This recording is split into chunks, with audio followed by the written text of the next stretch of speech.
So Richard, you've done this a million times, there's no pressure, we'll hand the mic over to you. Thanks very much, Lee.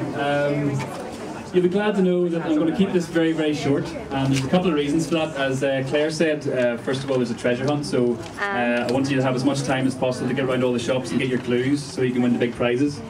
And the second reason is I have to shoehorn myself into a pair of Speedos for the catwalk.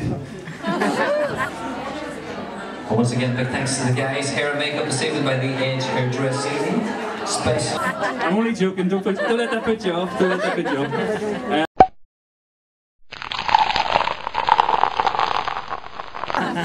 Has anyone ever thought about that before?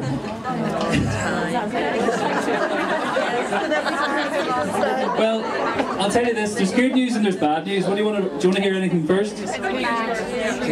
No, the way I've written this, it's bad news first. So tough luck. The bad news is that I suppose wine's like anything, it's a food substance, and the more you drink of it, the more you suppose you kind of put it away. Okay, it's not like water.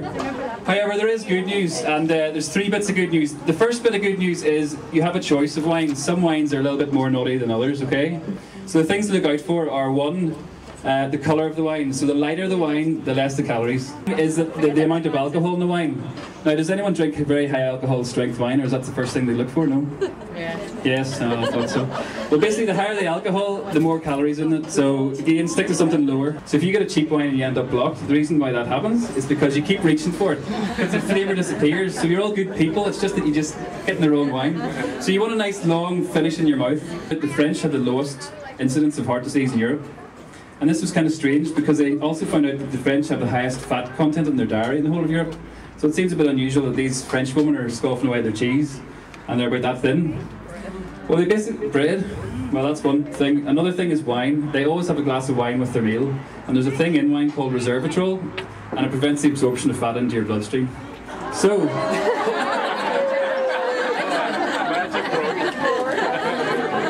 I'm expecting to drink at least a glass of wine with every meal now.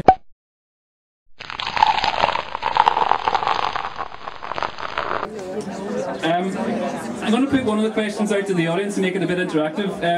One person asked me how many grapes there are in a bottle of wine. Does anyone know? Anyone hazard a guess? It's below 1,000. If anyone gets to the nearest 50, I'll give them a bottle of wine. Come on, shout out an answer. Any? 650. 850. 650. Even Stevenson knows his wine. It's actually 600. So congratulations, David. You want a bottle of red or a bottle of white? Oh, red. There we go. That's what we want.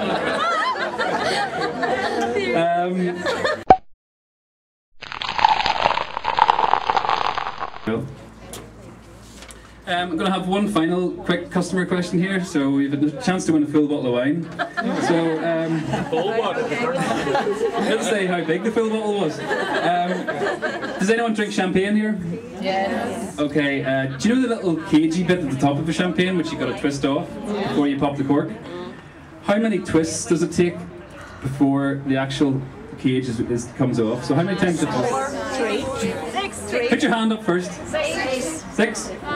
Congratulations, it is 6. White or red? I should do that on white. Big bottle, And the reason I said that is because it doesn't matter which bottle of wine you get in the world, champagne, it's always 6 turns. So that's something to impress your friends with.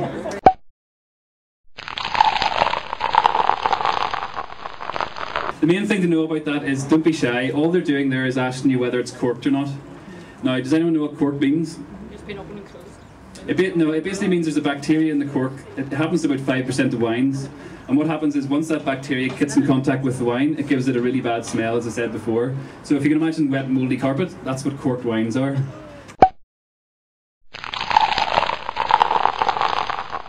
So whenever you're in the restaurant, all they're asking you if it's corked or not, so you don't even need to taste it, all you need to do is smell it. If it smells pretty rough, give it back to them and they'll give you a new one. They're not asking you whether it's nice wine or good wine or bad wine, they're just asking you if it's corked or not, and don't be shy.